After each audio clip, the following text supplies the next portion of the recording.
Have you ever been through an experience in life where everything just seemed to go terribly wrong, but in the end, it turned out that life was teaching you a lesson? Join me and my guests as we share real-life stories from people just like you about turning life's messes into life's greatest lessons. This is the Dumpster Fire Diary podcast with me, Bobby Orr. Hello. Hi, Francesca. How are you? Okay, I'm so excited, girl. I get really excited easily, so I'm just gonna let you know right now. Hey. Hi. I'm super excited too. I was like, yay, I can't wait. Woohoo. So hi, I'm Bobby. Nice to meet you, Bobby. Welcome to the Dumpster Fire Diary podcast. I'm so glad, so excited you're my guest today. Tell everybody a little bit about yourself. Tell me a little bit about yourself. Of course, thank you so much. So my name is Francesca, originally from California. Went to university in DC. I'm currently in Georgia right now with my family. And while living here, I decided to go to Japan. So I lived there for about 13 years. So my dumpster fire story will be related to me having to leave Japan before I was ready to go. Tell me right about your story. Okay. So I always like to start with the good part because that's how life is. Starts off really sweet. So always loved traveling, going to other countries. And I realized I always got this kind of sad feeling when I came back home. So I thought, what if I lived in a foreign country and had my happiness last longer? So chose Japan because I felt I love Asian culture. Quality of life was good. I felt like as a female, I would be safe. So I went there with the intention of teaching English for 1 year. Ended up staying a total of 13 years. And during that time, I got the chance to do everything from skydive, climb Mount Fuji 2 times, work with different organizations with the African community in Japan. So just a lot of eclectic things, which is my nature. And I could absolutely enjoy all those things in Tokyo. I would say, I think the second time I climbed Mount Fuji was in 2008. Maybe a year after that, about 2009, I started noticing a heaviness in my right leg in particular. Really didn't think anything about it because I'm such a healthy person. I'm living in Japan. I'm living like a great life. I'm eating well. I'm very active. So really, like anything, didn't take it too seriously. Obviously hindsight is 2020. But at the time I was like, hey, maybe I'm tired, didn't have the best shoes. What happened over time was that fatigue that I was getting in my right leg was coming more frequently. It was lasting longer. And then, so basically, this is progressing. But in every other aspect, I'm fine, I'm healthy. I noticed that when I stopped, slept, rested, I was kind of recharged and I can get back on my game. Several years ago, it came to the point where I can't play with this anymore. I can't wish myself better. I can't pretend that this is not happening. It was impacting my balance. It was hard for me to stand or walk a long period of time. So I ended up coming back to the States with the belief in my mind that I'm relatively healthy. So whatever it is, we'll figure out what it is. I'm really into natural approaches. So I wasn't interested in surgery, but I'm like, if that's what it takes to get this done with, let's knock it out. What ended up happening, in reality, what happened was 2 years of testing, trying to understand what was going on. I had MRIs, and it was the final thing that finally gave me the diagnosis was getting a spinal tap, having to get a lumbar puncture. From there, it was confirmed that I had multiple sclerosis. A little bit it had been said and it was talked about. And for people who don't know, multiple sclerosis impacts the central nervous system. It impacts everybody differently. So you can have balance issues. Some people could be cognitive, other people could be vision. So it's literally a snowflake of an autoimmune disease. You don't know what it's going to do, how it's going to impact you. And that's when my whole reality of everything that I knew about myself and how I define myself was just poof, up in the air. And how long ago was that you first got your diagnosis? I got my official diagnosis 2 years ago, but I was literally managing those symptoms 10 years prior. Got it. And I think that's the case for a lot of people with autoimmune. It can be so small and inconsequential, and every other aspect of your life is working, so we don't pay it much mind. And I think that happens to a lot of people, that you're managing it for years before you get the actual name for it. How do you feel like you're managing your symptoms now? And I guess now that you have this diagnosis, how is that creating a shift for you, or where do you go from there? The first shift, the biggest shift that I would absolutely love to share was that once I got my official diagnosis, I was absolutely transparent with everybody in my circle. When I was managing my undiagnosed condition, I didn't tell anybody anything. So I'm kind of dealing with the shame, the embarrassment, the what's going on with me. I'm turning down opportunities to go out because I don't know if I can be able to walk. I don't want to explain why I can't walk because I don't know. So the biggest shift for me, and I was still in a grieving process. I was still mourning, like this was this active lifestyle I had, and this is my reality now. But the first shift that I had was being transparent and just telling people, hey, I was diagnosed with multiple sclerosis. I'm embarking on this journey. I don't know what it means, but I was tired of hiding behind it. I wanted to be able to say, you know what? I'm tired. I don't want to go. Or that seems like a bit more walking than I want to do. I didn't want to try to pretend like everything was okay when it was not. This is my new normal. I don't accept it because usually what I say is I'm diagnosed with MS. I don't say I have MS because I'm not claiming that label. But I will be very clear that this impacts my energy level, how far I can go, what I will want to, what the things that I want to do. And I feel like for me, that transparency and that saying this is what it is was the biggest thing that I could do at that time to shift into growing into my new normal. I mean, it still took a process. I would say, even though I came out and said this is what I have, it's probably another year or two before I was back up to speed in terms of living my best life on my terms. But that first step was just to say, hey, there's this thing out there, and evidently I've been diagnosed with it, but I'm still me. So that was a turning point for me. Awesome. Apart from being transparent with your family and your circle, what else helped you? I'm sure there was, just thinking about, my sister has Crohn's and some other people that have issues like this. There's usually a mourning phase. You probably were mourning some of the things that you used to do. What else did you do besides being transparent with your circle that helped you get through it, and or to shift the mindset now that you're gonna conquer, you're still able to do whatever you want? Actually, right. A little bit slower, a little bit adaptive, but it's okay. Actually, I can really say the biggest turning point for me. So, like you said, I did the transparency, but still kind of in my feelings, still not wanting to be out, still not wanting to be social. And I think it was in 2016. Every year I'm in Atlanta, Georgia. Every year they have a big Japanese festival. And I was really missing Japan and I wanted to go, but I was scared because it's held at a really big convention center. And I'm like, that's way too much walking. The weekend it was being held, it's held annually. It was raining really hard.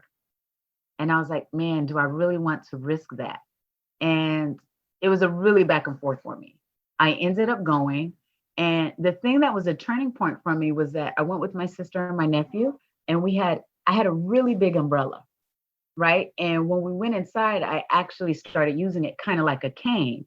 And that was my turning point because up until then, I'm like, I'm strong, I can do it. I will push through whatever I have to do. When I used the umbrella, and I was like, oh, maybe I should get a cane, and not be in my feelings that me using a cane means I'm accepting I'll have to do this forever. It is a tool for what I need to do at this point in time. And that was a turning point because I was like, if I didn't use that, I would have still been sitting in the house feeling like I can't do anything.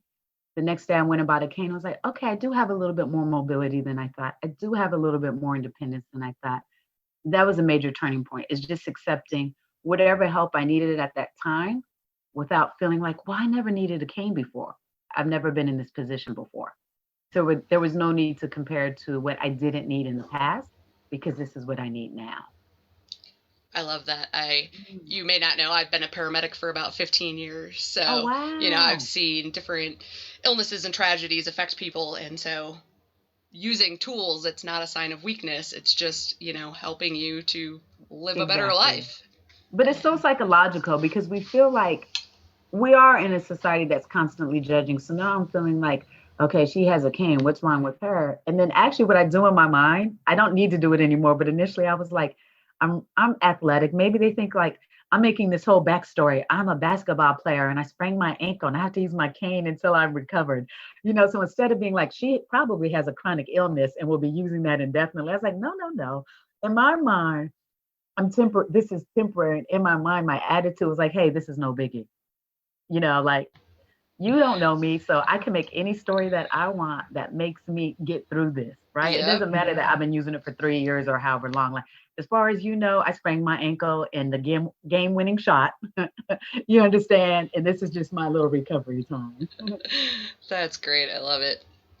So, what lessons would you say you took away from all of this going forward? And like, if you were to share, Hmm. I mean, the goal of this podcast is to basically help reassure people to know that they're not alone. We all have struggles. We all Hmm. go through things. And I want to help people know that they're not alone and then give them tips, tools, tricks to help them get through it. And or maybe share a life lesson or the lesson that you learned out of this that could maybe help somebody else going forward. The first thing I would say is that anything that happens to you does not define you. So, whether it be financial, emotional, physical, these things do not define you. And I think we need to stop assuming our identity is by what other people can see and judge. So, this happened to me. I judged myself more than anybody else. Actually, maybe that's the first thing I would say. Be gentle to yourself because you're thinking people are judging you. They've got their own problems. They literally don't have the time to be judgmental. They're fighting their own thing. So for us to not internalize the sadness to the point where we think people are judging us based on these things. I had so many people tell me, your personality is the same. It has not changed. This is your essence. And it took me a while to understand that, yes, my physical ability, my mobility was important to me. That is not who I am. So that's the first thing. Don't take it personal. Don't take it as your identity. Don't wear it as that label or something that you're embarrassed of. It's who you are. Nobody plans for any of these things. We process it. I think the other thing, once I got out of the woe is me phase, I started looking for inspirational people and inspirational content. So I am very adamant. I do not listen to anything negative. If you even act like you're going down the negative road, it's going to get cut. Don't have the energy for it. I don't even want to ignore you. That's how much I don't want to be bothered. I would just rather not even be bothered. So that is very important. And in that, I started learning about so many amazing people. Like there was actually a man, he is a quadriplegic. He climbed Mount Everest. So I'm sitting here like, so do I really want to feel bad for myself because I have the use of my legs? I can walk outside. I have the cane. This man has no limbs and he climbed Mount Everest. I'm super adamant about the energy and the thoughts that we have. And for people who are mindful or not mindful to consider, our thoughts create energy, creates emotions, creates hormones, creates a reaction in our body. We can absolutely believe that because we know that stress kills. We know that people can get sick from illness. So why can't we maintain or get better from positive energy and positive thoughts? So I literally do not have the energy. And I also feel that I'm not judgmental of it because I've been there and it's okay to be there, but don't stay there. That's the bottom line. Go ahead, be in your feelings. You have to mourn, you have to grieve. Do it in your own time. There's no time limit, there's no expectation, but always in your mind have that when I'm done and I get up, I'm not coming back to this place again. I can have a down day, but I'm never going back to, what it was a couple of years ago when I was questioning my whole purpose and identity and my new reality. You said something earlier about when you got your diagnosis, focusing on your diagnosis, on what you can do, what you're capable of. Life is about adapting and rolling. So you are absolutely, you're well, you're good. Oh man, so you were telling us about what you're doing now. I obviously would like to know if you want anybody to be able to connect with you, share where they can Oh, connect with that's so you. lovely. Sure, I can send you my information for my name. I'm not doing anything specifically like that. I'm working on projects like right now. I'm so much about creating relationships and kind of matching people together. So that's what I did. About a month or so ago, I published a journal. self-guided journal it's for multiple sclerosis warriors, but anybody with the autoimmune disease actually can use it to change that mindset. So kind of like what we're talking about, that positive mindset. So I'm going to work on that and relaunch it and make it more approachable for anybody who's got an autoimmune disease, because it's so challenging. You feel like your body's betraying you and your desire to live your best life has been diminished.